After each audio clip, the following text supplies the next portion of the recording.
em cima do dia. Nosso dia da prova em 2 etapas, da hoje e a semana que vem da outra, né? Tá? Não acha? Então nós vamos estudar, continuando as cartas paulinas.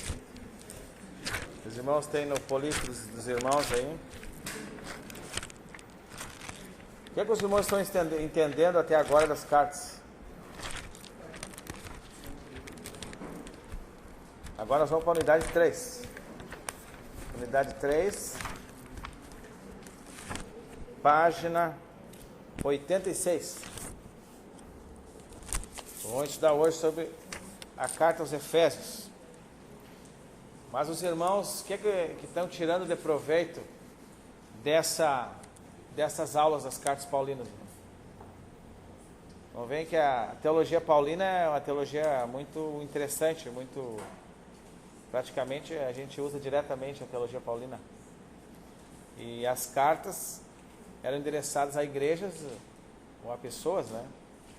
Mas que tinham seus ensinamentos muito profundos, ensinamentos para a igreja, ensinamento para o proceder de uma liderança. E a carta aos Efésios nada mais é do que continuar esses ensinos de Paulo para os irmãos e para a igreja, a congregação que estava instalada naquele lugar. Não sabe que muitas dessas igrejas Paulo abriu o trabalho, ou algumas ele deu acompanhamento ao trabalho que já estava funcionando naquele lugar. Mas eles não tinham a oportunidade que nós temos hoje de ter uma Bíblia completa e ter todos os recursos que nós temos, seja de literaturas evangélicas e literaturas seculares, que tem muitas literaturas seculares interessantes também, e a questão da internet e hoje a disposição de livros e coisas que tem para nós estudar. Então eles não tinham essas condições e infiltrava-se muitas pessoas no meio.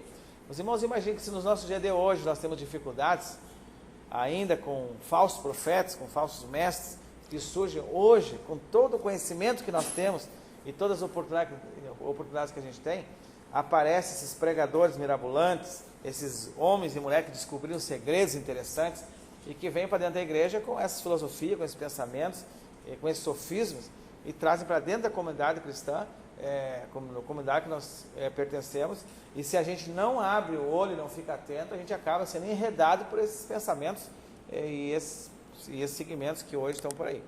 Algumas igrejas voltando, né, ao judaísmo praticamente, que era naquela época tinha uns grandes problemas que tinha, os gnósticos, o gnosticismo, os judaizantes, que eles achavam que só o evangelho da graça era insuficiente, era preciso mais algumas coisas.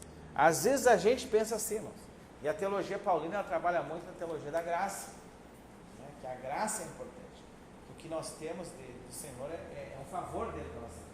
Eu não sou mais bonzinho que vocês, não. E vocês não são mais bonzinhos que eu, e nós não somos mais bonzinhos que as outras pessoas aí fora. Nós nos enganamos como achamos que somos bonzinhos. Não, nós somos tudo mal. Nós somos só bons, nós só temos alguma coisa por causa da graça do Senhor, né? E eu já falei outra vez que eu gosto muito de um pastor que diz assim que a bondade para Deus é sempre no final, não é no início. A gente faz uma coisa, como que o Cláudio é bom, um cara bom, porque está fazendo alguma coisa que eu estou gostando, né? Bom para Deus é lá no final, quando nós chegar lá no fim, e Ele olhar para nós e ver que realmente nós fomos aprovados no final, né? Então a nossa caminhada com Deus é uma caminhada assim, mas nós estamos debaixo de uma caminhada, de uma teologia da graça. O Senhor é quem nos supre. Ontem eu falava com um jovem, ele sendo preparado para o ministério, e ele dizia para mim assim: pastor, eu não me sinto em condições porque eu acho que eu tenho que ficar melhor ainda que eu sou. Eu falei: tu nunca vai ser melhor que tu é. Irmãos, a melhor coisa que tem, a maior santidade na vida de uma pessoa é o Espírito Santo vir habitar em nós. Se ele habita na sua vida, você não vai ser mais santo que isso. O Espírito Santo já habita em nós. Já temos o Senhor conosco. Às vezes a gente fica se policiando, se punindo, se martirizando, porque hoje eu não consegui isso, porque eu não consegui aquilo, porque eu fiz isso aqui. Irmãos, às vezes o diabo fica escravizando a nossa mente, que a gente se cobra demais. E Lutero fazia muito isso. Lutero chegava a se bater e se cortar. Lutero pegava um chicote e cortava, porque ele não conseguia acertar o alvo. Ele achava que tinha que ser melhor do que ele era. Nós estamos buscando, sim, ser melhor, mas nunca vamos entender que nós somos alguma coisa por causa que a graça do Senhor é que é boa. Ela que nos supre. Se nós pisar na bola, meus irmãos, a graça do Senhor é suficiente. Se nós, né, não podemos ficar assim, ó, quando eu tiver melhor eu vou fazer, quando eu conseguir ajustar isso aqui eu vou fazer. Não, vá fazendo do jeito que você está. Porque Deus vai dando graça, o Senhor vai acrescentando, o Senhor vai abençoando, e aquilo que falta em você, o Senhor vai acrescentando, aquilo que precisa para esse dia, Deus derrama sobre a sua vida, aquilo que você não sabe, o Senhor, o Espírito Santo vai colocando, Ele vai abrindo a sua mente, vai abrindo o seu coração, e você vai entendendo as coisas do Senhor, e vai produzindo as coisas para o reino de Deus. Mas santidade plena, meus irmãos, só no céu. Você não vai encontrar nenhum aqui. Conviva comigo 24 horas, que você vai ver que eu sou até pior que você. Só conviver comigo 24 horas, vai ver que de repente eu sou muito pior que você em muitas coisas. E nós somos assim. E Paulo, ele trabalha muito nessa questão aqui da vida com Deus, de buscar a santidade, de buscar a maturidade espiritual, de buscar essa vida com Deus, dentro da graça do Senhor. E a carta aqui aos Efésios, nós vamos ver assim que Paulo vai trabalhando justamente nessa questão, mas ele vai sempre trazendo o conhecimento que pode surgir e vai surgir os falsos mestres. Os falsos mestres lá no meio. Irmão, sempre vai chegar alguém que descobriu a verdade para você. Agora eu descobri um método novo, agora eu descobri uma coisa, um segredo, agora o Espírito Santo esclareou o negócio para mim. Irmãos, tem muita coisa rolando por aí que não tem nada de Deus. Tem invenção do homem, da mente humana. E se a mente humana, meus irmãos, ela é muito fértil para produzir coisas e dizer que Deus fez e que Deus disse. Só Ellen White, considerada a maior autoridade da Igreja Adventista, teóloga da Igreja Adventista, irmãos, essa mulher é considerada uma mulher louca. É tanta alucinação que ela tem de escritos e coisas que ela alucinou. Todos os homens que fundaram religiões, que fundaram seitas, foram homens que alucinaram a sua mente. A sua mente viajou, e daí foi Deus que disse. Sempre nós temos que ficar no que está aqui, irmãos. Essa aqui é suficiente. E é isso que Paulo vem trazendo para eles. Vamos lá na nossa introdução de Efésios. Alguém lê para mim, por favor. Nós entender aonde eles estavam localizados.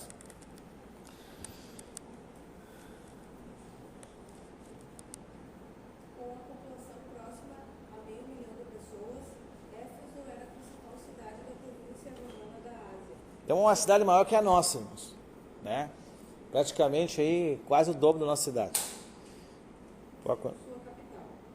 Esta importante cidade, que era a residência oficial do governador romano, estava localizada num lugar privilegiado da costa do Mediterrâneo, sendo responsável pelo tráfego comercial por ser o principal porto de toda a Ásia Menor.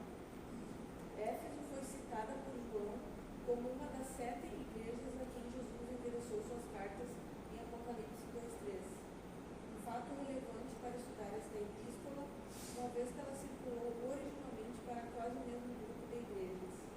Éfeso era também conhecida por ser sede do templo da deusa Diana, cultuada por todo o mundo helênico e palco de peregrinações de todo o mundo.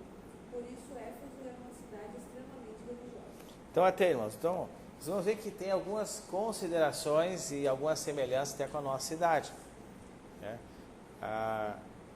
Não financeiramente, porque era uma cidade bastante interessante financeiramente, mas era uma cidade que tinha um culto, né, a uma deusa, a deusa Diana, e era muito frequentado, peregrinações aconteciam ali, né, e a igreja estava estabelecida naquele lugar ali.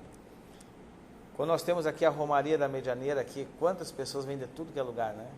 Vêm de fora do Brasil, pessoas de todo o nosso país, e pessoas do nosso estado, vêm a Santa Maria. Segundo eles dizem, se é verdade eu não sei, eu não consigo entender como é que eles colocam 200, 300 mil pessoas ali, né? Mas eles dizem que colocam, né? Mas não importa se tem 200 ou se tem 10, o importante é que vem gente de tudo que é lugar, para a nossa cidade, na ocasião da Romaria. A cidade de Éfeso, ela tinha algo semelhante.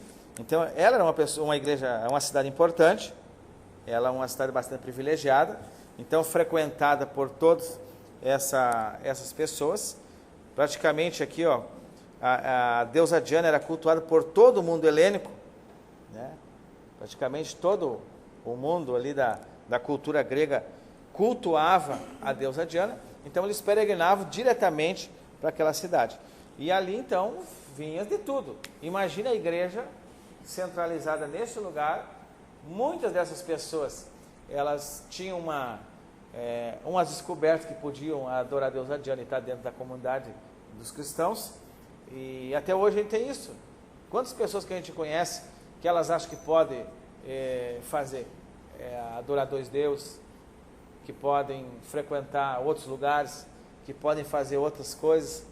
Quantos crentes que a gente conhece, pessoas que hoje, no nosso dia, estão ali o pastor ensinando, pregando, os líderes ensinando, discipulando, e que ainda continuam fazendo essas coisas. Imagine numa situação dessas, onde as pessoas chegavam, né, normalmente pessoas mais eloquentes, se infiltravam dentro da igreja e traziam esses ensinamentos. Mas vamos adiante. Alguém pode continuar para mim, por favor, no mesmo introdução.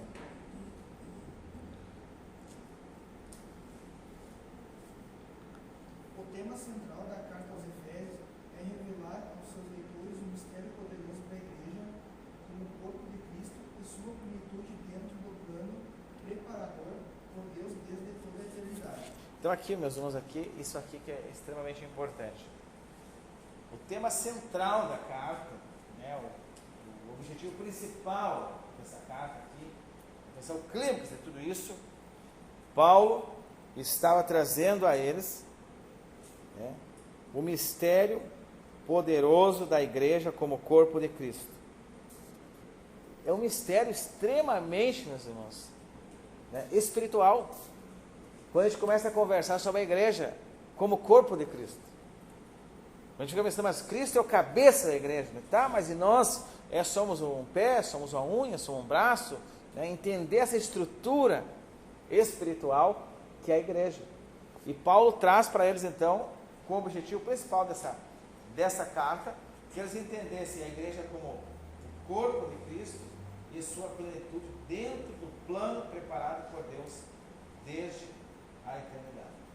Então que eles estavam dentro de um plano, eles estavam dentro de um projeto de Deus desde muito tempo, antes, né, lá desde a eternidade, o Senhor estava projetando que a igreja e que eles estariam dentro desse plano do Senhor.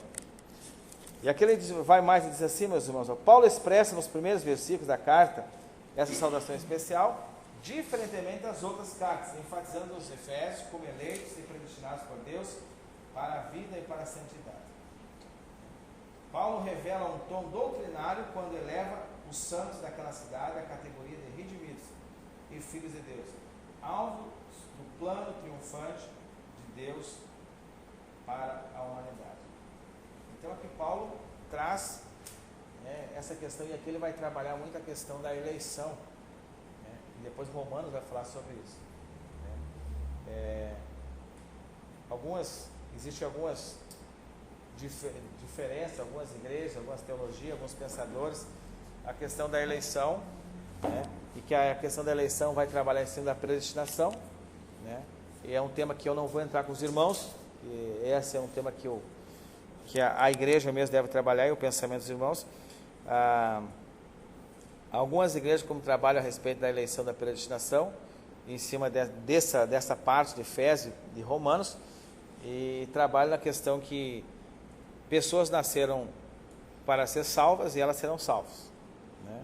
E elas serão alcançadas de alguma forma, de algum jeito, né? E aí tem uma teologia em cima disso. Na verdade, o mais importante não é essa questão. O mais importante é a gente entender o projeto de Deus e o projeto de salvação do Senhor. E nem dar tanta ênfase a essas questões. Quando nós observamos que Paulo ele fala nessa carta aqui a respeito da eleição, e mais na frente os irmãos vão ver, ele vai deixar claro também que há um entendimento pessoal. Porque se a teologia da eleição, e como alguns pensam, ela tiraria, de repente, a minha liberdade de aceitar ou não. Eu já tinha nascido para ser, né? Na verdade, o livre-arbítrio do nosso coração existe. Paulo, ele deixa claro nessa carta aqui aos Efésios também, que chega um momento que a pessoa ouviu do Evangelho, ela ouviu do plano do Senhor e ela decidiu. Ela tomou a ciência do plano e ela decidiu entregar a vida dela para o Senhor, que é o que nós acreditamos e aquilo que nós pregamos. Paulo, nessa carta também, ele estava, é uma carta também que ele estava na questão de preso, né? Primeira, aqui alguns dizem que de repente foi a primeira prisão em Roma que ele estava nessa situação. Mas o que eu quero falar com os irmãos aqui é sobre o 3.113 aqui, que é no 91. Que alguém leia para mim as palavras em Éfeso aqui. Professora Marta, não está aí. Ah, não. As palavras em Éfeso não aparecem em dois importantes manuscritos. No Novo Testamento, dando sustentação à ideia de que a carta endereçada aos Efésios foi originalmente endereçada a diversas comunidades cristãs da Ásia Menor. Outras evidências indicam que Paulo escreveu para um grupo de irmãos que ele não tinha tanta intimidade por causa da ausência de outros termos de carinho e afeto, comuns na maioria de suas cartas. Outras expressões distantes, como ter ouvido acerca da fé de seus leitores ou sobre o terem ouvido falar de seu ministério, parecem eliminar a possibilidade de que Paulo a tenha endereçado aos Efésios, grupo tão intimamente ligado ao apóstolo. Então, irmãos, aqui, ó,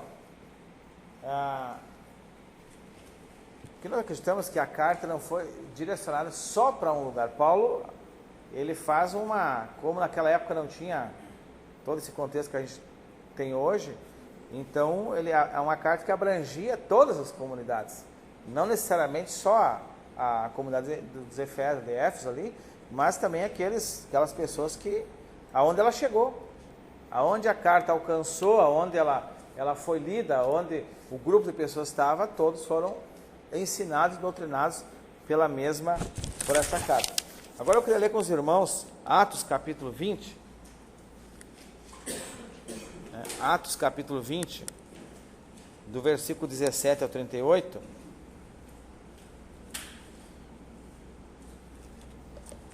Que é bem interessante quando Paulo está conversando com eles e se despedindo deles.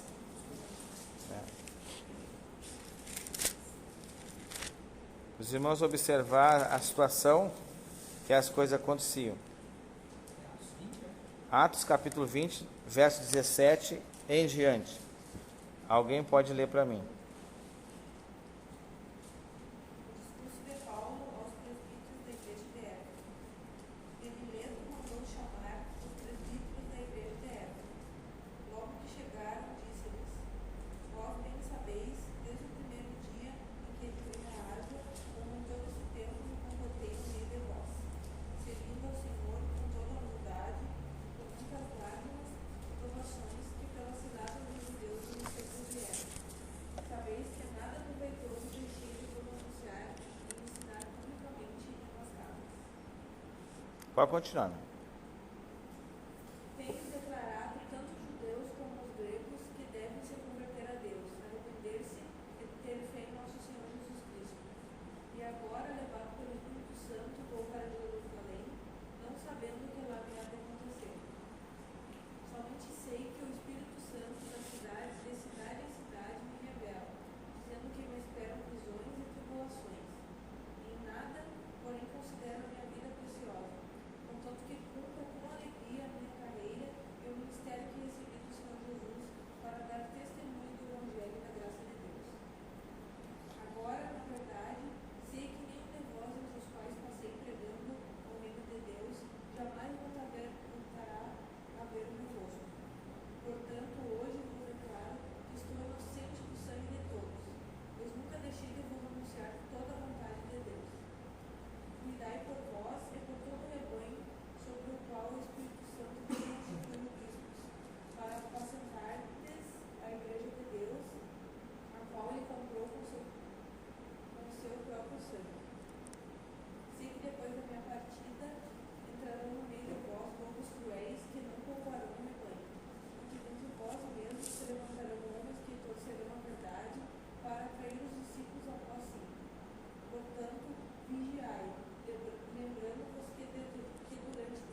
Então, irmãos, aqui é interessante, dessa despedida de Paulo aqui com os irmãos, quem é que ele chama para fazer essa despedida aqui?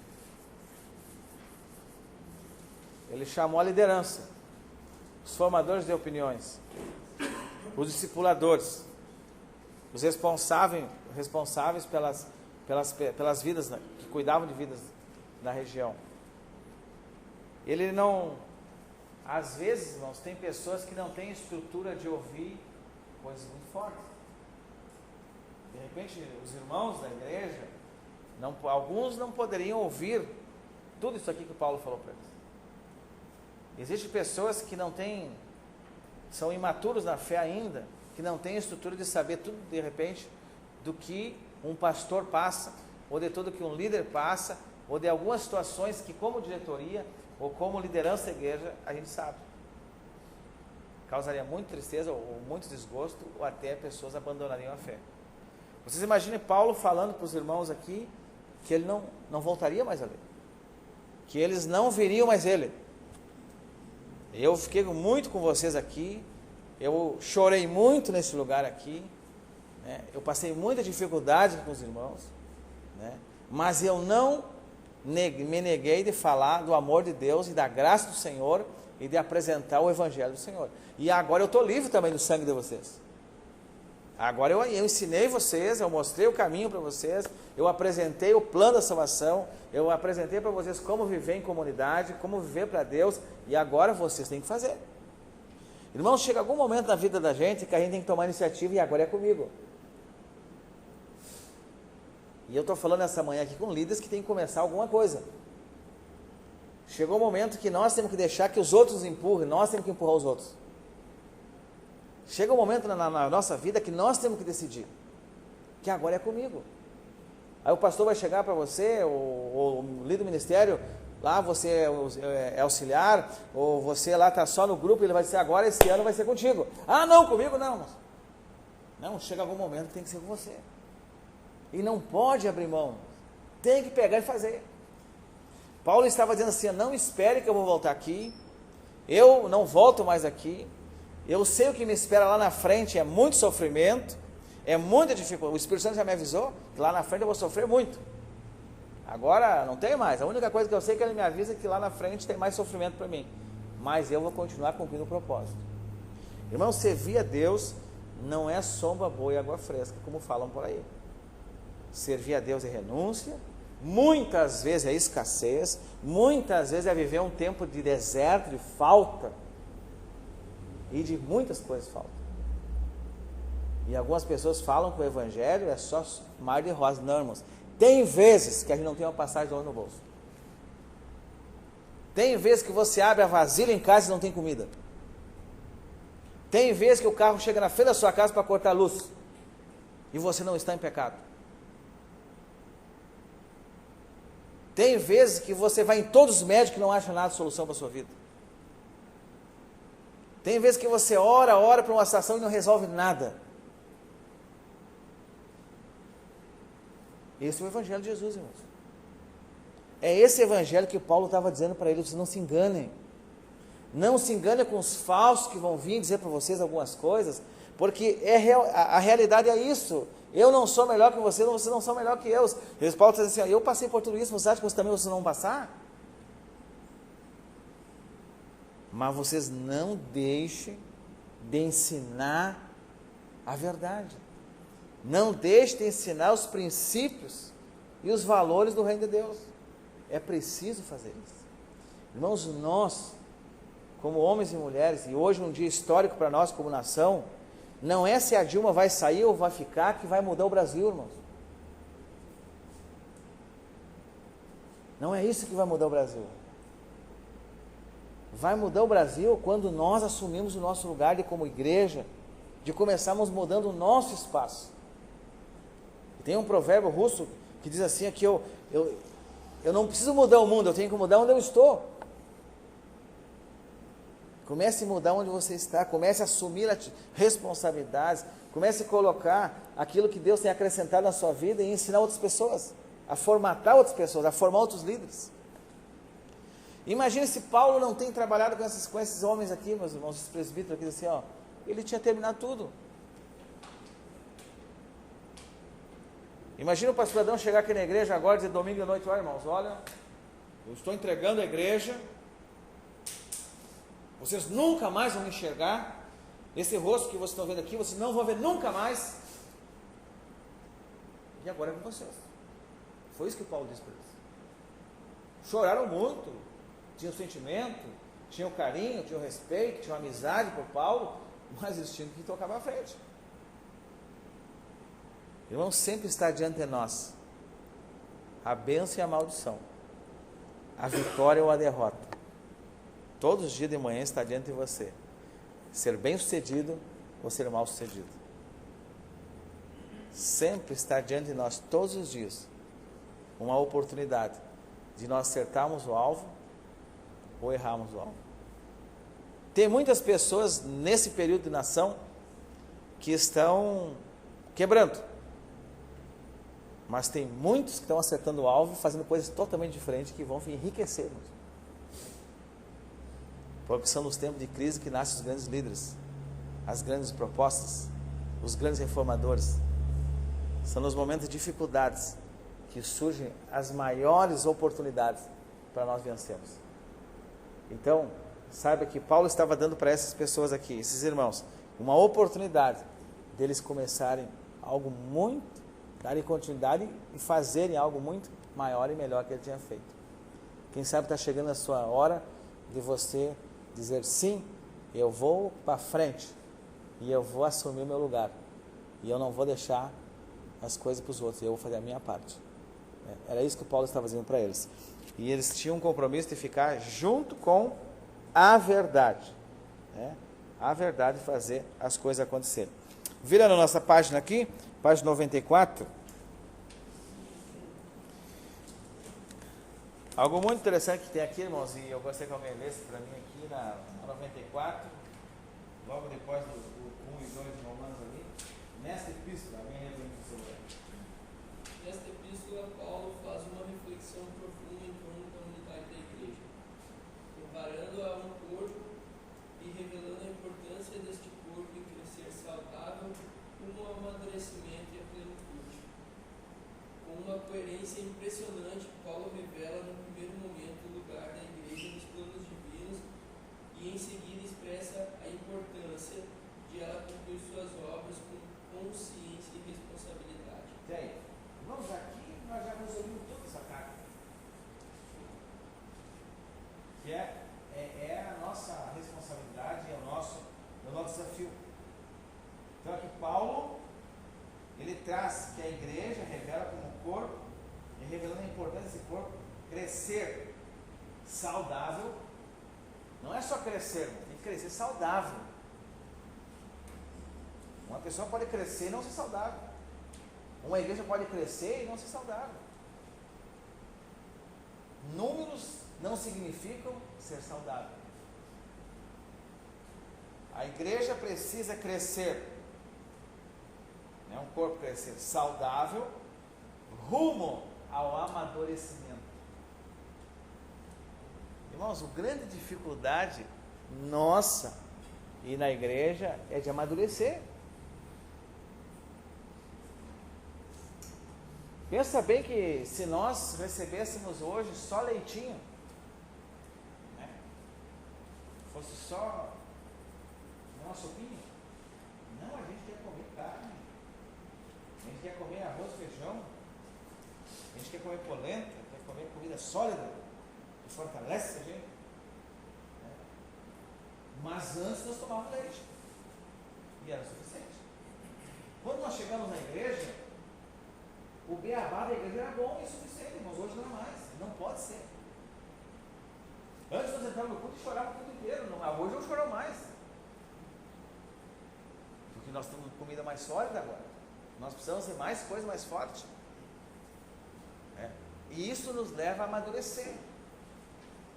A igreja de hoje, o pastor, ele é um bombeiro na igreja. Ele só vive apagando fogo.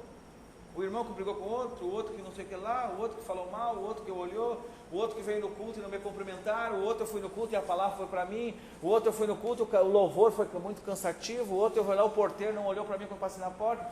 O pastor só fica apagando fogo, irmãos. Uma igreja imatura. Se nós chegássemos num casamento, num casamento, e o que vai acontecer com a igreja é um casamento de Jesus com a noiva.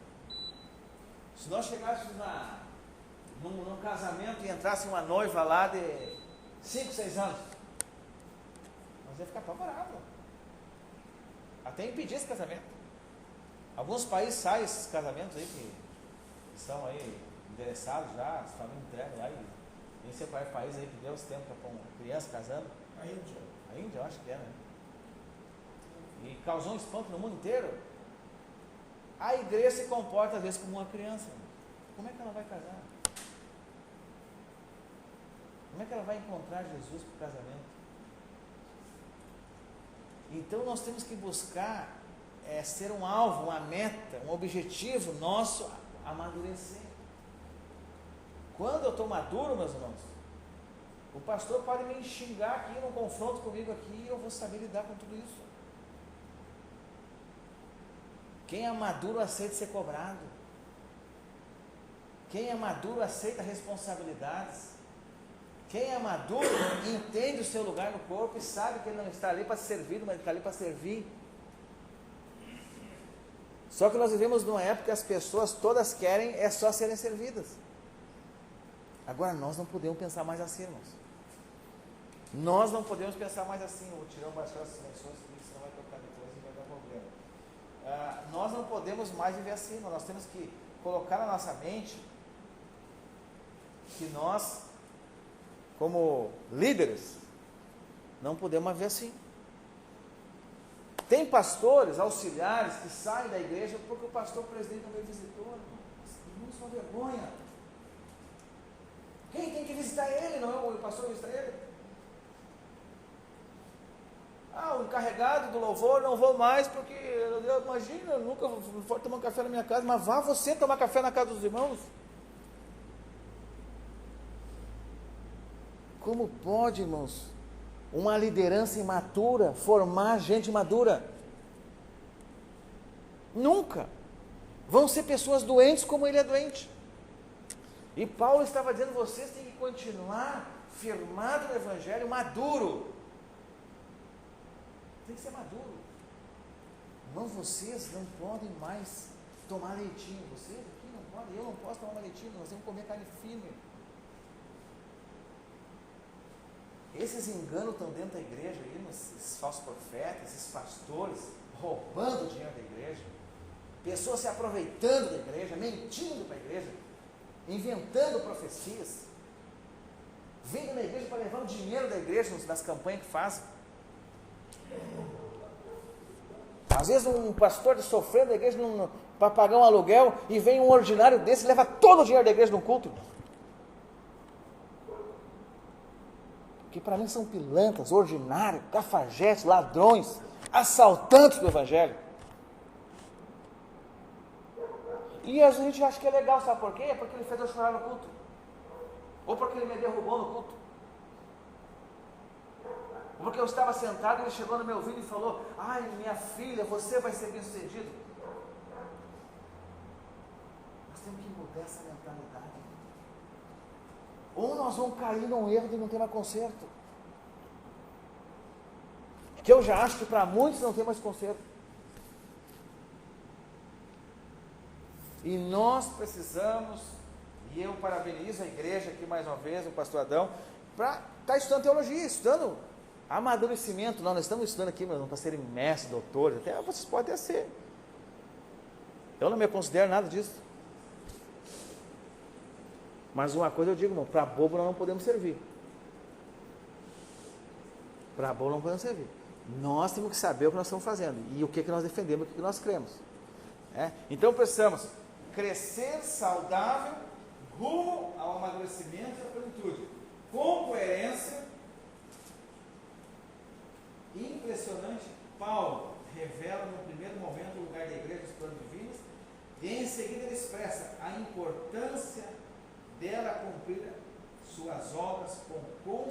consciência e responsabilidade. Irmãos, a consciência e a responsabilidade. Por isso que o culto não é um sensacionalismo, irmãos. Sensacionalismo, você assiste o Gugu de tarde e você chora, sábado de tarde. Ou, aliás, o Hulk. Você assiste o Silvio Santos e você chora. Você assiste o Domingão do Faustão e você chora. Esses caras são especialistas em trabalhar com plateias. Mas não muda a vida das pessoas. O que muda a nossa vida, e que Paulo trabalha nas suas cartas, é que nós temos que mudar a nossa consciência. Nós temos razão, entendimento. Eu estou na igreja comunidade Vida Nova porque eu entendo que aqui é o melhor lugar de eu estar. Eu tenho entendimento que a mensagem pregada aqui é uma mensagem bíblica. Eu entendo que a pregada neste lugar aqui é a doutrina do Evangelho. Não é porque me disseram que aqui é bom. Não é porque me disseram porque eu gosto. Irmão, não vem na igreja porque você gosta do pastor. Não vem na igreja porque você gosta do louvor. Não vem na igreja porque você gosta de encontrar o irmão aqui. Isso aí não vai levar você para o céu. Quando nós temos o entendimento, a consciência do que nós estamos fazendo, do que nós queremos. Que realmente nós temos. Paulo trabalha muito, e ele fala em Romanos capítulo 12, verso 2, que o que deve acontecer, que tudo é bom, agora perfeito, ele vai falando, ele diz assim, ó, o que tem que acontecer, mas é a renovação do nosso entendimento. Tem gente, meus queridos, que foram abençoados na vida profissional e hoje estão muito bem financeiramente, mas tem a cabeça de pobre. É uma miséria. Eu tenho 2 amigos meus que é a miséria, tudo que eles compram não presta. É terrível, irmãos. Você vai jantar na casa dele, você pega a faca para cortar, vai cortar a carne e corta o carro. Você pega a colher, você quer um pouquinho e corta a colher.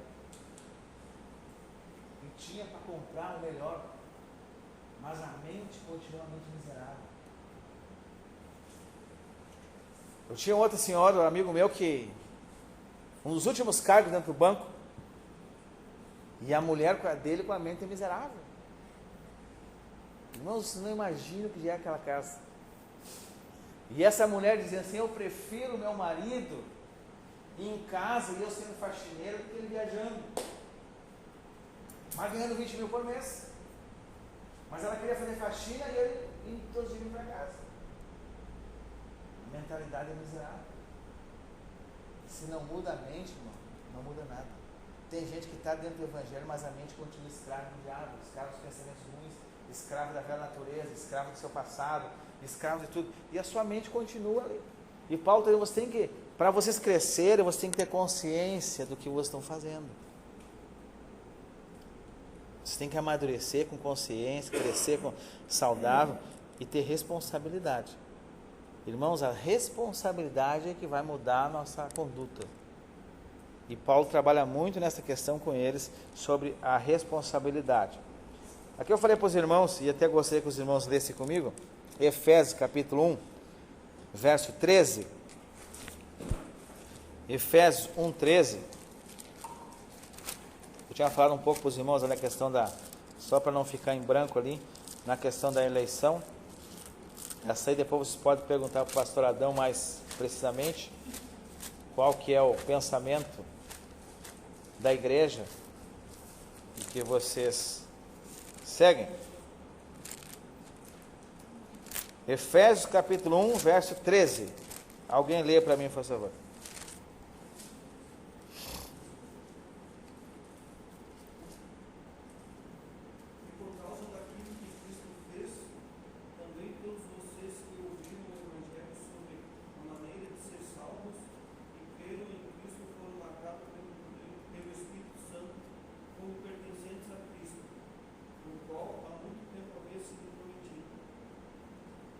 Sua presença em nosso íntimo é a garantia de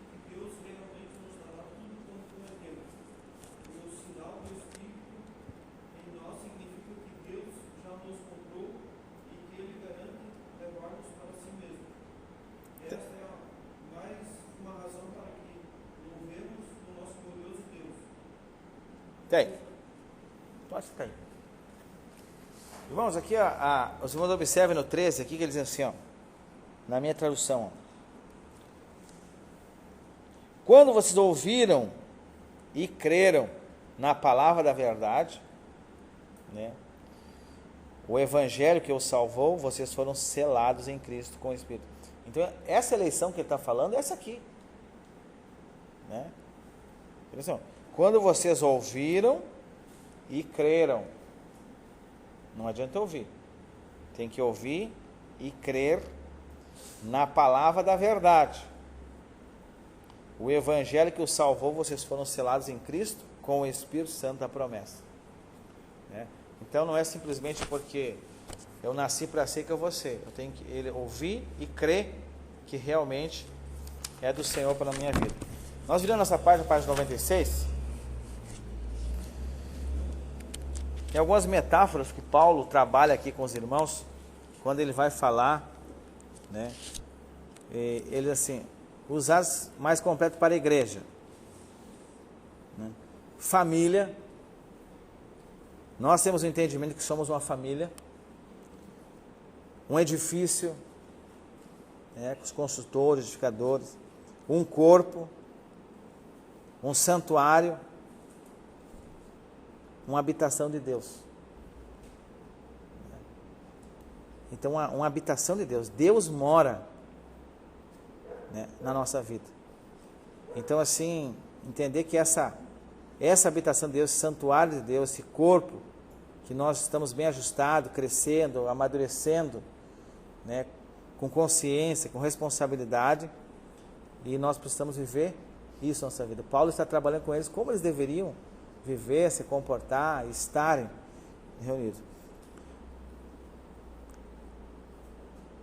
E depois aqui o que o Paulo fala aqui no final, irmãos, é que ele fala, esse capítulo que ele vem falando, mas uma das partes mais interessantes que eu gosto dessa carta é quando ele fala da armadura espiritual, né? Como nós devemos estar vestidos com essa armadura do Senhor. Então ele fala para eles que entendiam muito a questão do soldado romano, das vestimentas do soldado romano, e que eles viam diariamente, eles conheciam, e Paulo fala daquilo que eles conheciam, trazendo para o entendimento da fé espiritual, que eles deveriam estar protegidos. Então, nós como homens e mulheres de Deus precisamos colocar em prática na nossa vida essa proteção, essas armaduras de Deus, para nós termos a nossa vida espiritual fortalecida no Senhor. A carta aos Filipenses, né, chamada Carta da Alegria, né, eu gostaria que alguém lesse para mim aqui na introdução e entrasse aqui no segundo parágrafo, que fala a cidade de Filipos para a primeira cidade.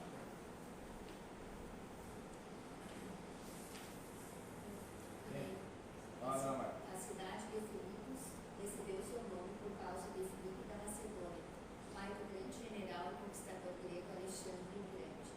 Filipe trocou o nome da cidade, pois de tê-la conquistado do domínio dos Trácios no ano de 358 a.C. Filipos, na Macedônia, tornou-se então uma colônia romana, cuja localidade portuária fazia dela uma importante rota de comércio no Mar Egeu, tornando-se por isso uma estratégica cidade para a propagação do Evangelho. As colônias romanas eram cidades do Império que gozavam de privilégios especiais. A cidade de Filipos foi a primeira cidade europeia evangelizada por Paulo. Em Atos 16:2, encontramos a primeira menção da cidade no Novo Testamento. Paulo, em sua segunda viagem missionária, entrou na cidade de Filipos e nela teve experiências marcantes. Foi em Filipos que Paulo e Silas foram açoitados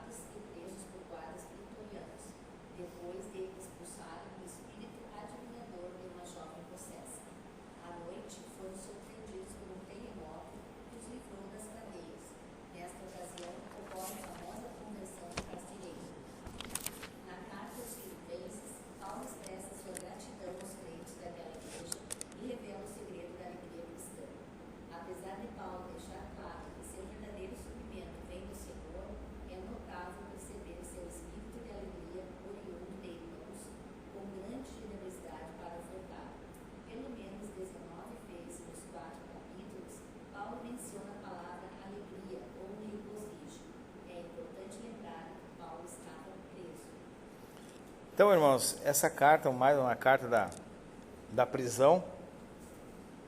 E Paulo fala de alegria, né? 19 vezes ele menciona nesses 4 capítulos alegria ou regozijo, né?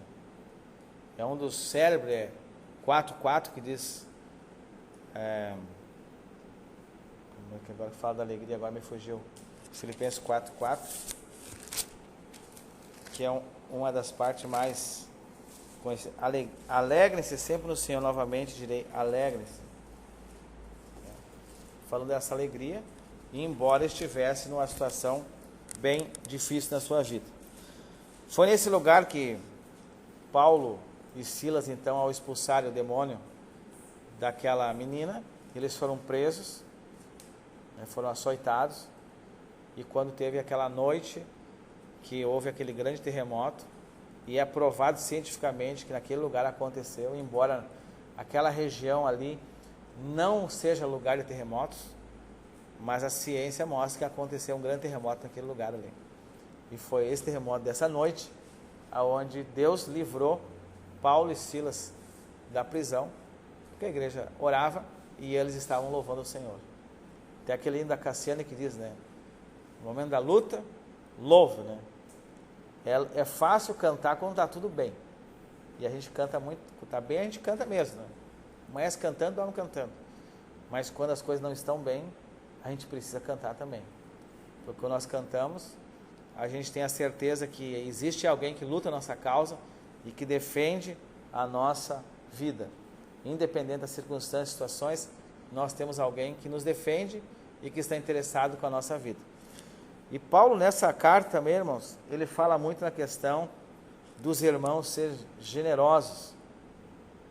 Os irmãos dessa região eram generosos, eram pessoas que ofertavam, que auxiliavam, que estavam presentes. Quando nós temos um entendimento, meus irmãos, e nós temos consciência, e nós somos maduros na fé, nós nos tornamos participantes do sonho dos outros. Nós entendemos, quando os irmãos congregam aqui na igreja, eu acho que todos os irmãos são daqui, ou a maioria são daqui, né? Ou da igreja que o irmão congrega, não simplesmente alguém que frequenta ali, mas alguém que faz parte daquilo. Né? Eu estou inserido, eu faço parte da igreja, comunidade Batista Vida Nova, eu sou, eu não estou aqui, eu sou daqui, eu faço parte dos projetos, dos sonhos, as ideias, elas são minhas também. Eu estou inserido nisso. Quando eu tenho esse entendimento, eu tenho consciência, eu sou uma pessoa madura, eu não só sei como eu participo disso, para chegar ao lugar. A igreja, os irmãos de Filipos, eles eram pessoas maduras, que tinham aprendido que era melhor dar do que receber. E eles participavam de Paulo. Irmãos, essa oferta foi tão legal para Paulo, que Paulo, ele expressa isso nessa carta, da tamanha alegria no momento de dificuldade que ele teve. E como é bom, meus irmãos, quando nós estamos passando por alguma situação que nós não temos muita alternativa, e de repente surge da onde a gente menos espera, dos nossos irmãos, das pessoas que estão com a gente, pessoas que acreditam no nosso sonho, que acreditam no nosso trabalho, que acreditam que Deus tem colocado isso no nosso coração, e que diz assim, ó, eu estou junto contigo. Imagine Paulo, meus irmãos, estava preso, e de repente ele recebe uma oferta, ele recebe uma lembrança generosa de alguém que diz assim, nós não estamos presos contigo, mas nós estamos aí contigo. A tua vida faz parte da nossa. O que nós temos também é teu. Tu faz parte, Paulo, do nosso contexto de vida. Tu estando preso aí é como nós estivéssemos presos aí também. E nós queremos nessa hora dividir contigo. Paulo, meus irmãos, ele fica tão feliz, tão grato com tudo isso, que ele escreve aqui nessa carta aqui, e os irmãos foram ler tão minuciosamente essa carta, os irmãos vão ver assim, ó, tamanha alegria que ele teve de ter sido lembrado e ajudado no momento que ele precisava da sua vida. 3.2.3 Destinatários e propósitos, página 100. Alguém leia, faz favor.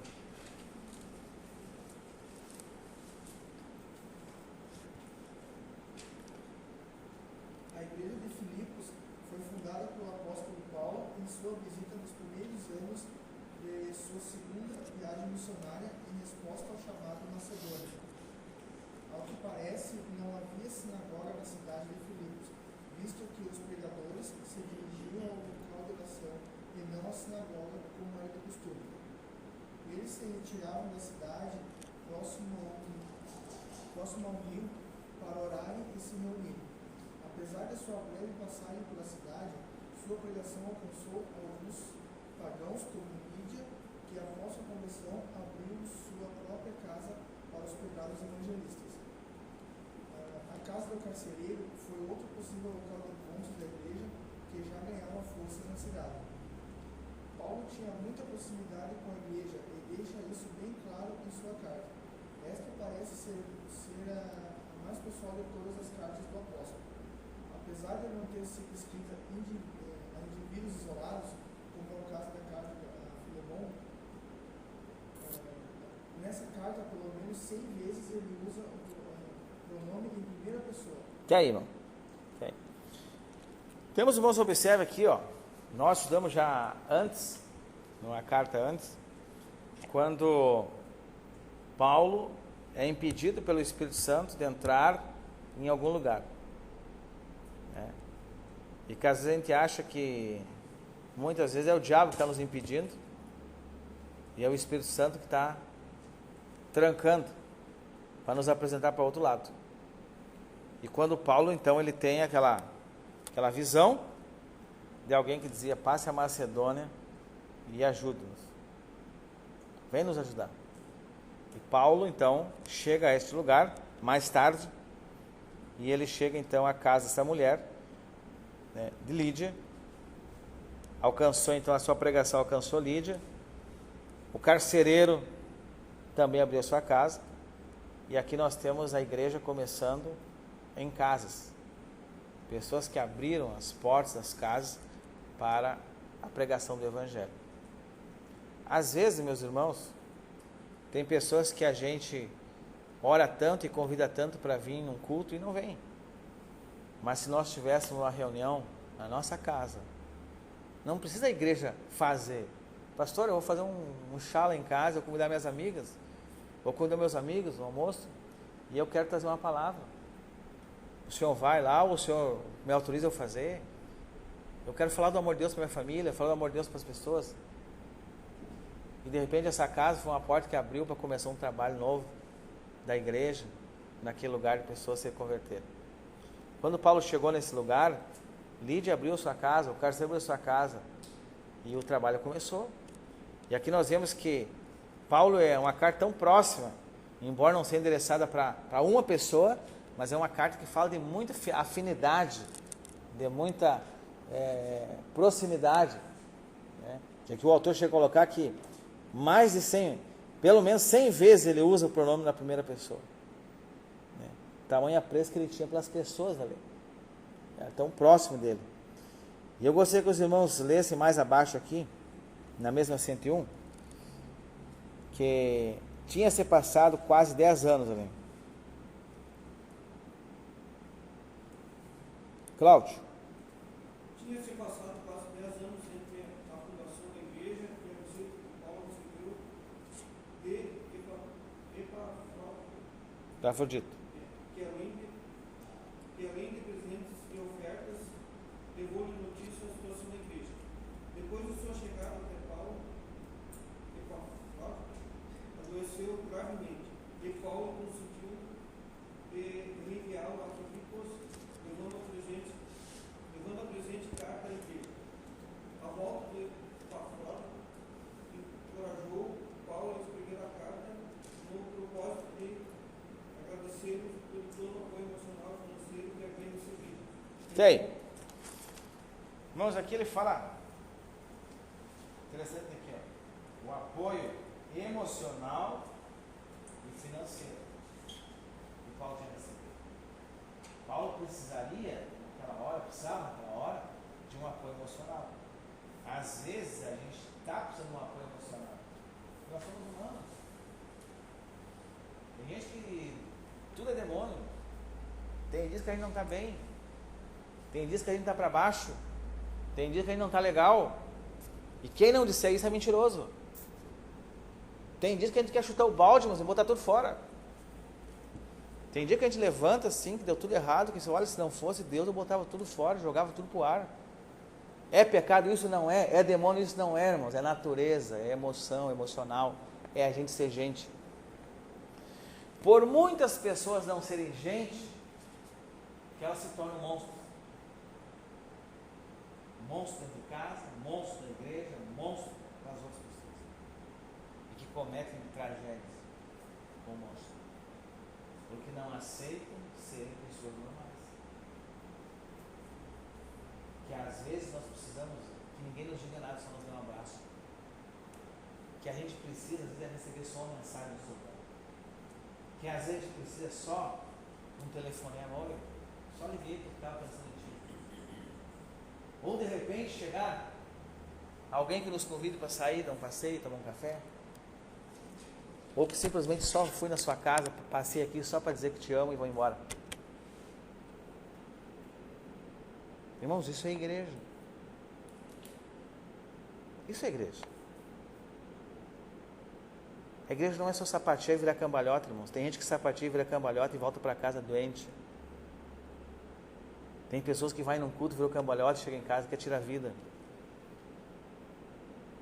Isso é realidade, irmãos. Isso é verdade. Pessoas que entram na igreja e voltam e às vezes nunca ninguém notou elas.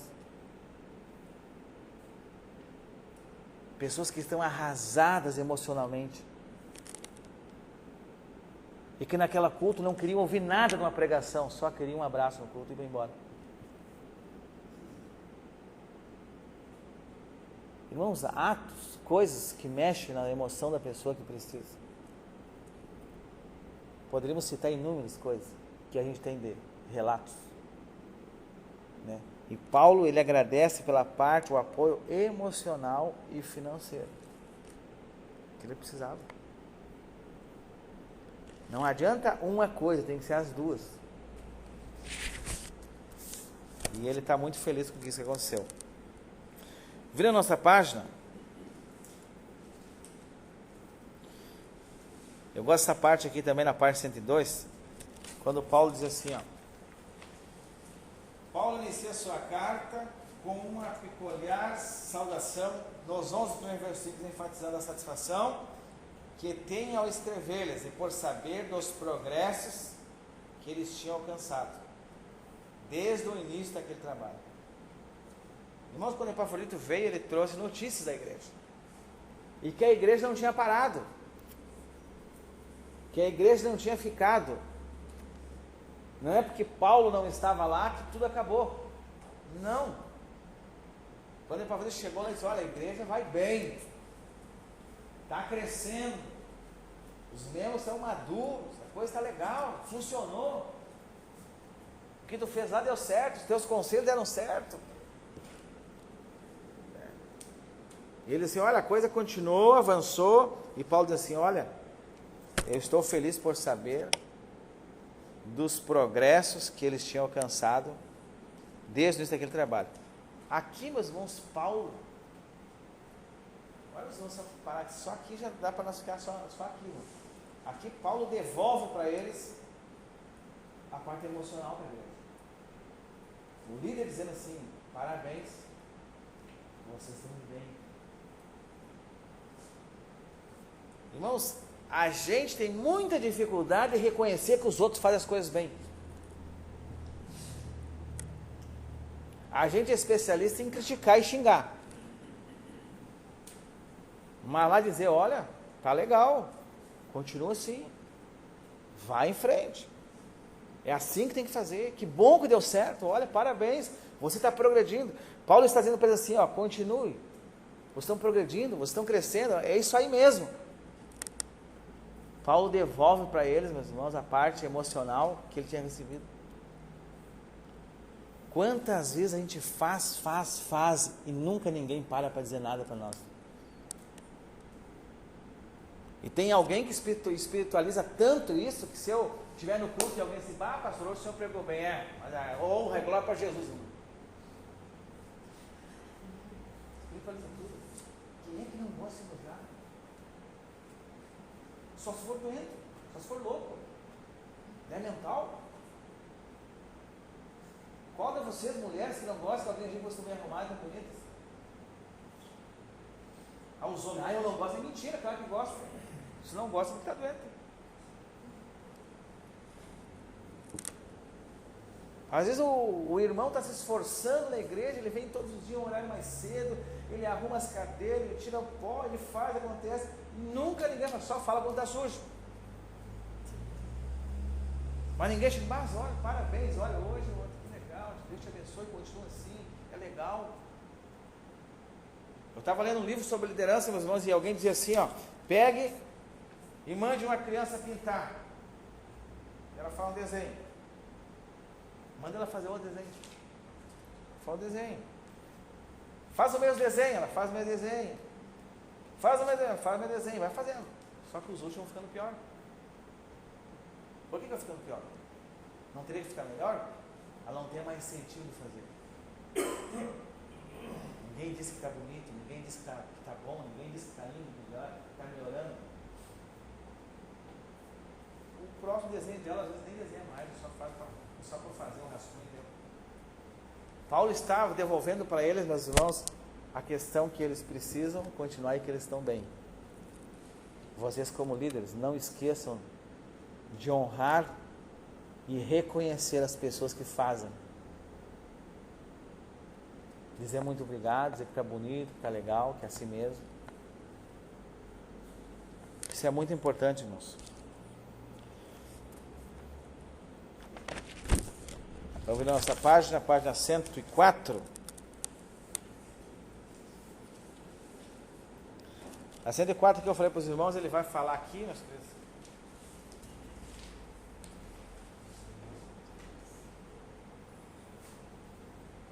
No capítulo 3, Paulo passa a aconselhá-los contra os falsos mestres e contra os judaizantes. Ele argumenta, se considerando o mais zeloso judeu, irrepreensível na justiça da lei mosaica, mas afirma que considerou tudo isso como perda por causa de Cristo. Paulo está dizendo assim, olha, eu sou bom nisso aí, eu sei tudo isso aí. Fiz tudo exatamente isso aí. Mas eu larguei tudo isso aí por causa de Cristo. Nós vivemos hoje algumas pessoas que querem voltar os seus cultos totalmente para o judaísmo. Irmãos, eu não sei o que você pensa e o que não pensa. Eu vou falar o meu pensamento e o que eu entendo da Bíblia. O que Israel tinha de dar de bom para nós, ele já deu. Foi Jesus. Agora eles precisam de Jesus como eu e você. A nação de Israel tem sinais proféticos sobre ele. Mas aquela mortandade, depois que eles fazem, não me representa. Jesus não é aquilo lá. Aquilo mostra que eles não têm Jesus. E tem gente querendo fazer peregrinação para Israel. Se eu for em Israel, mais abençoado. É mentira, irmão. Você quiser ir lá, vá. Eu quero ir lá, vou ir um dia, Deus vai me abençoar para mim ir. Pela história, para eu caminhar em cima da Bíblia lá. Agora que eu vou voltar mais ungido, mais abençoado. Mas, irmão, é tudo mentira. Subir o monte lá, Moriá, ou subir o monte Shechela, meus irmãos, a única diferença é que lá tem uma história que tem outra. Só isso. Eu tenho um pastor que já disse uma vez para mim, disse assim, pastor, me ajuda em Israel, que eu, pelo menos vou botar o seu nome lá no monte, lá.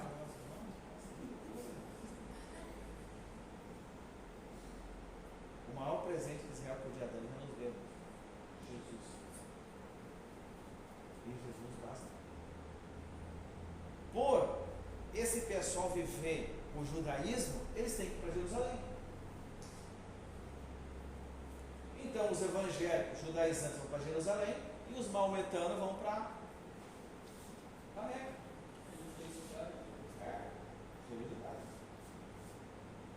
muçulmano tem que ir uma vez na vida ir a Meca. Ele vai se quebrar um dia para ir a Meca. Tem que ir. Tem crente que se não for a Israel vai morrer. Esqueceram já de Jesus há muito tempo. Agora pergunto para os caras que organizam as caravanas quanto que eles ganham para quem vai para lá. Pergunte para os organizadores das caravanas quanto eles ganham por viagem e para quem eles trabalham em nome da fé. Tudo, meus irmãos, isso aqui. Jesus não é isso, o Evangelho não é isso. A Bíblia diz que nós precisamos ficar dentro dos princípios e dos valores. E aqui, Paulo então diz para ele, olha, agora é o seguinte, esses caras estão entrando para dentro da igreja apresentando isso aí, eu já sei tudo o que eles fazem melhor que eles. E tudo isso aí eu troquei por Jesus. Jesus é melhor que tudo isso. A lei mosaica, Jesus é melhor que tudo isso. Próximo, vamos chegar aqui, meus irmãos, Colossenses.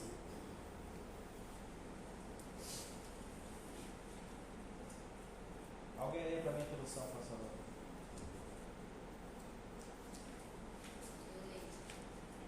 Aos tempos bíblicos, Colossos era uma pequena cidade da província da Frígia, na Ásia Menor, situada a 160 quilômetros da Grécia, avizinhada por Laodicea e Hierápolis, cidades essas mencionadas no capítulo 4, verso 13. Bem construída, à entrada de uma garganta sobre a rota militar e comercial, conduzindo a Eufrates até o leste, no vale de Rico, um afluente do Meandro, na parte sulina da Frígia, que se localizaria no oeste da Turquia moderna. Colossos não era a cidade principal, mas não era estagnada. Estando na estrada de comércio entre a junção das 5 estradas e o passo que atravessava a Cordilheira Cadmos, Até aí, mano.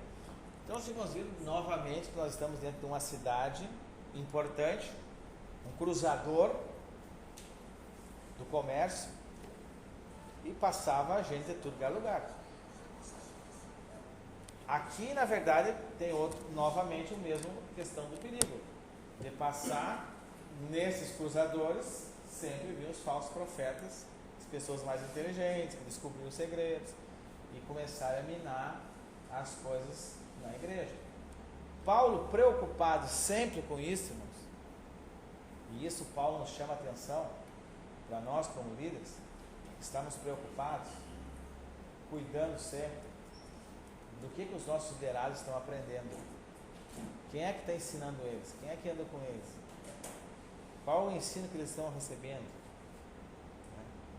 Hoje nós temos na televisão um evangelho do Ciro Malafaia, um evangelho do apóstolo Santiago, um evangelho do R.R. Soares, um evangelho do Edir Macedo, e tem outro evangelho de outro apóstolo, como é que é o nome, que sai do Universal agora,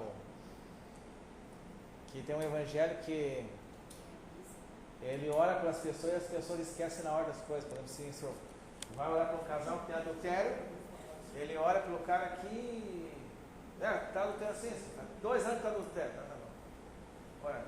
Ora, na hora a pessoa não lembra de nada. O esquecimento esquece na hora. Mútuo. Esse é outro evangelho sendo pregado aí. Eu esqueci o nome dele agora. Então, assim, ó, esses são os evangelhos que estão aí. Qual é o evangelho da Bíblia? O que está aqui, irmão. Aonde que eu vou ficar? Eu vou ficar com o que a Bíblia diz. Eu tenho que ficar com o que a Bíblia diz. Aí, é porque o Michael Murdock está falando? É porque apóstolo não sei o que lá está falando? É porque o Terra Nova está falando? Não. Eu vou ficar no que a Bíblia diz. Tem que ficar no que a Bíblia diz. A Bíblia está dizendo isso é bíblico? Realmente esse é o Evangelho do Senhor? Então, nesses lugares de cruzamento, nós não temos aqui em Santa Maria um local de muito cruzamento, sim, mas nós temos vários estudantes aqui em Santa Maria, nós temos militares que usam por aqui, e aí vai.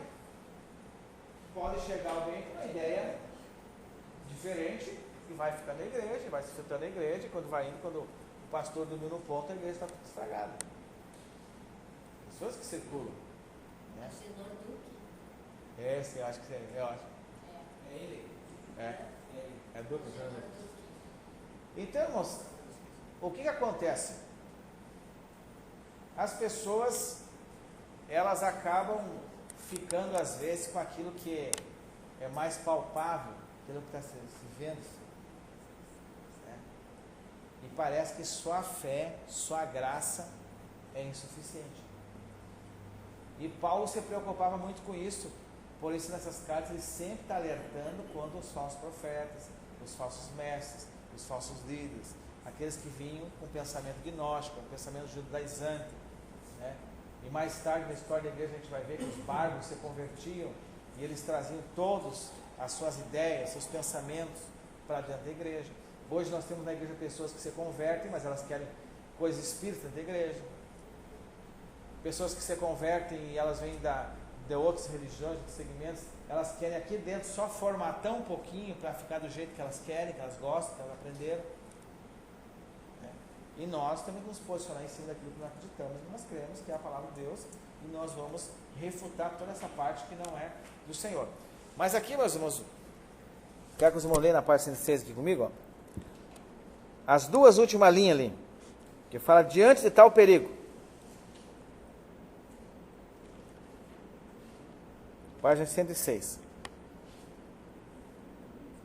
Porque aqui Paulo, na verdade, aqui os gnósticos estavam muito infiltrados aqui dentro. Né? Existia muitos pensamentos dos filósofos, mas os gnósticos estavam muito infiltrados dentro da igreja. E aqui Paulo vai escrever essa carta, então, apresentando realmente Jesus. Quem vai ler? Diante de tal perigo.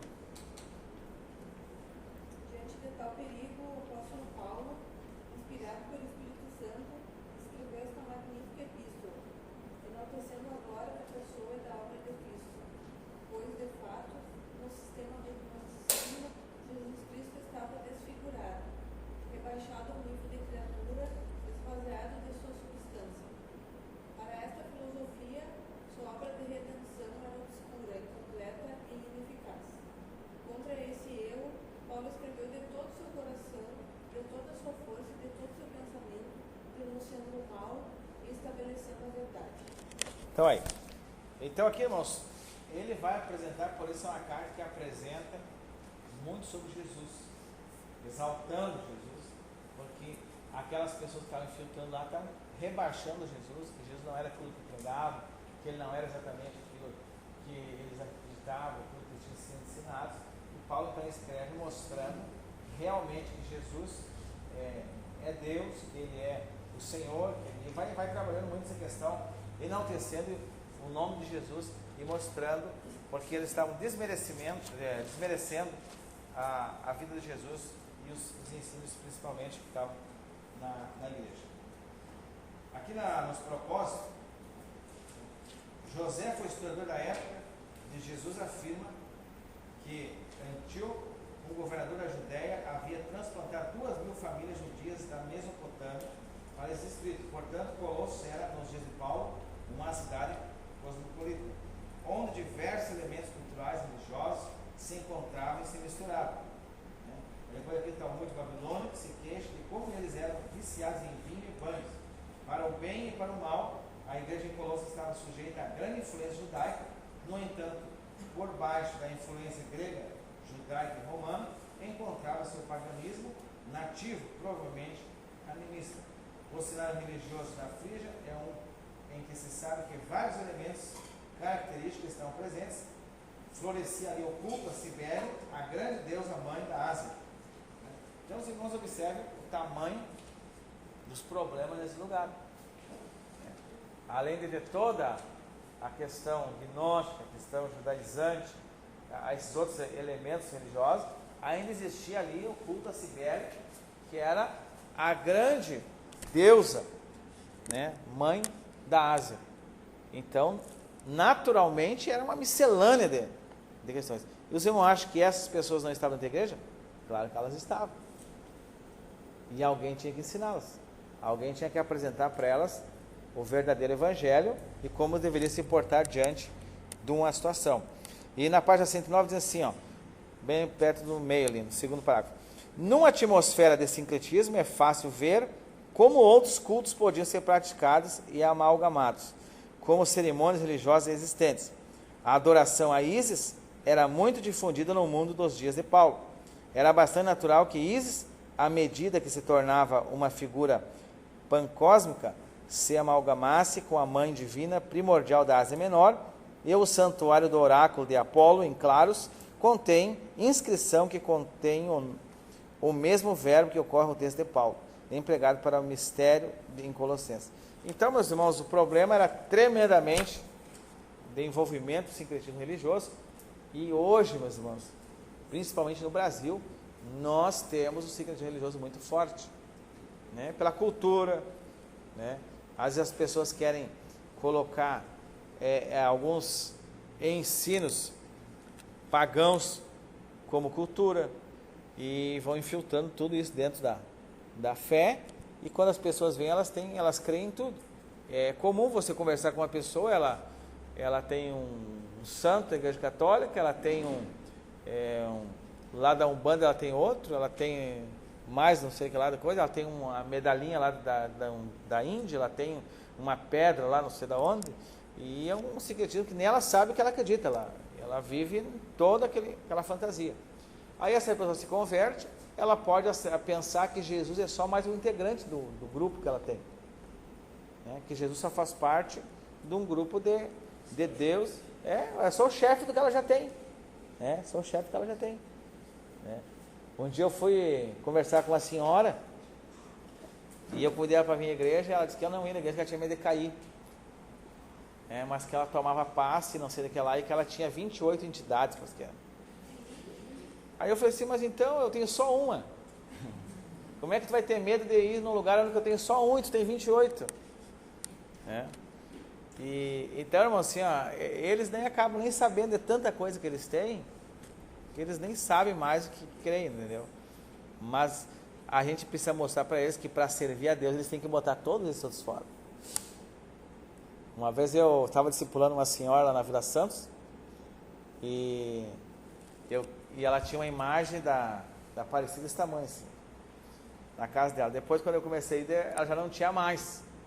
Daí um dia uma senhora me disse, pastor, ela guardou no roupeiro.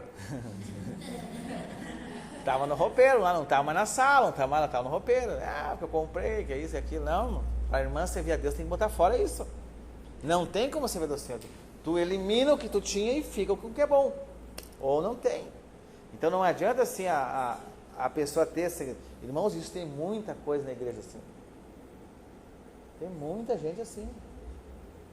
Que você vai conversar, ela está arraigada ainda com as coisas da velha vida. Tem gente que saiu da Umbanda e ela tem lá guardar toda a roupa dentro do roupeiro ainda. Porque era muito caro, e é cara mesmo aquelas roupas. Tem pena botar fora. Outro que vinha lá do outro segmento, outra filosofia, e tem guardado os livros em casa, irmão, tem que queimar, tem que botar fora. Não tem como permanecer com alguma coisa que me liga àquela passada, àquela vida, e eu achar que estou servindo a Deus. Eu estou apenas tendo uma vida enrolada ainda. Fala, dona Marta. Pastor, uma vez eu vi uma mulher lá fazer um serviço para limpeza do corpo, e ela consagrou umas coisinhas de ouro que eu tinha, né? Aí quando eu me converti, eu não quis mais saber, eu entreguei na igreja lá que eu estava, todos esses pendentes de ouro, tudo que tinha sido assim, digamos, consagrado, não quis mais saber. Aí passado um tempo, uma pessoa de lá disse assim, irmã, eu desmanchei o tesouro e fiz uma aliança de casamento. Achei tão engraçado. Mas ela está casada até hoje, então não pegou nada. Queimou, botou no fogo, né? Foi purificar no fogo, né? Achei tão engraçado. Mas é interessante, que Paulo fala isso, ele fala muito sobre essa questão da gente romper totalmente com o passado. Totalmente. E essa questão do sincretismo é muito perigoso, Porque a gente vem de uma. Todos nós vemos de algum segmento. Raramente aqueles que nasceram no berço 100% evangélico, né? Temente a Deus. Normalmente a gente vem de uma raiz que já vem de uma história, né? Ligada a outros segmentos. E que a gente precisa ter essa capacidade de romper com aquilo e se não me serve, se não é para mim, eu vou seguir uma vida nova. Foi o que Paulo disse, o judaísmo não tem tudo. Paulo não quis judaizar o evangelho. Ele não quis arrumar o evangelho do jeito do judaísmo. Então, assim, ele trouxe realmente aquilo que era novo, que era o evangelho.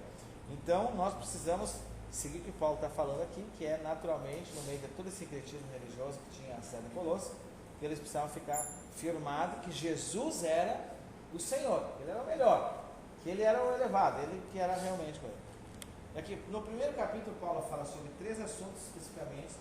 Ele se ocupa em saudar a igreja, proclama um belo hino revelando a proeminência da pessoa e obra de Cristo, que nós vemos, e revela o seu ministério pessoal. Então essa é a parte principal que nós temos aqui da carta aos irmãos de Colossos. Vou liberar os irmãos para um café, se tem café ainda, se não querem, não. E aí nós vamos avançar, de repente nós avançamos um pouco mais no nosso poder aqui. 5 minutos nós vamos para um café.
Tá bom?